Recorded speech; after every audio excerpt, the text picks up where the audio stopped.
बहु चांगले नाम या राघवाचे, अति साजिरे स्वल्प सोपे फुकाचे, करी मूळ निर्मूळ घेता भवाचे, जीवा मानवा हेची कैवल्य साचे. श्रीराम.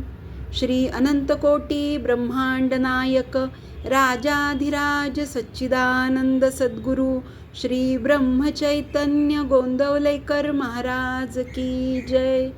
जय जय रघुवीर समर्थ. 22 एप्रिल. सत्समागम हा सर्व साधनांचा राजा.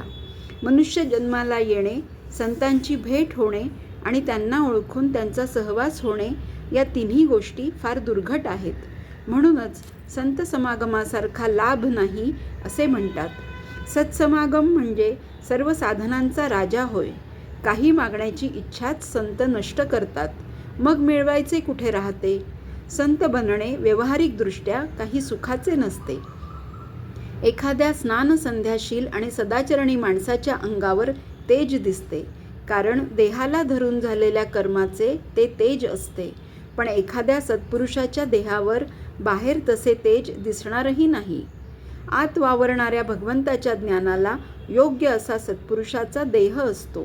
देहाच्या आधाराने भोगण्याची या जगामधली जी सुखे आहेत त्यांचे मार्ग सत्पुरुषापेक्षा आपण प्रापंचिक लोक जास्त जाणतो. परंतु देहाच्या पलीकडे असणारे आणि कायमचे टिकणारे आणि देहाला विसरून आणि देहाला स्मरून जे मिळवायचे असे भगवंताचे सुख आहे, ते प्राप्त होण्याचा मार्ग समजावून घेण्यासाठी आपण सत्पुरुषाकडे गेले पाहिजे. विषयतृप्तीसाठी जावे आणि निर्विषय होऊन यावे हा संत संगतीचा परिणाम. असा जो असेल तोच संत नव्हे प्रत्यक्ष भगवंत होय. अशांची संगती केव्हा होईल ही तळमळ असावी. संत आपल्याला सत्यस्वरूपाची ओळख करून देतात. सत्पुरुषाने आखून दिलेल्या मार्गाने काया वाचा मनाने जे कर्म केले जाते ते पौरुषच होय.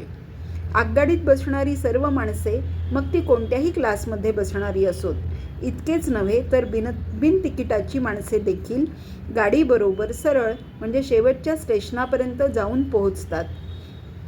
त्याचप्रमाणे संतांची संगत करणारी सर्व माणसे भगवंतापर्यंत पोहोचतात. त्यांच्यामधली बिनतिकिटाची म्हणजे दुष्ट, पापी, दुराचारी, त्याज्य आणि अयोग्य अशी माणसे सुद्धा तरून जातात. मात्र कोणीही गाडी तेवढी सोडता कामा नये. हाच सत्संगतीचा महिमा.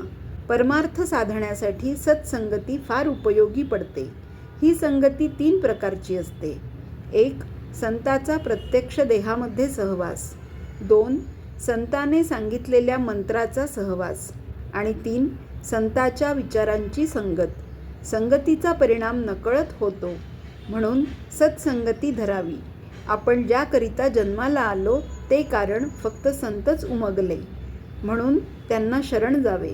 संत स्वतः समाधान मिळवून ते दुसऱ्याला देतात. हे त्यांचे आपल्यावर केवढे उपकार आहेत.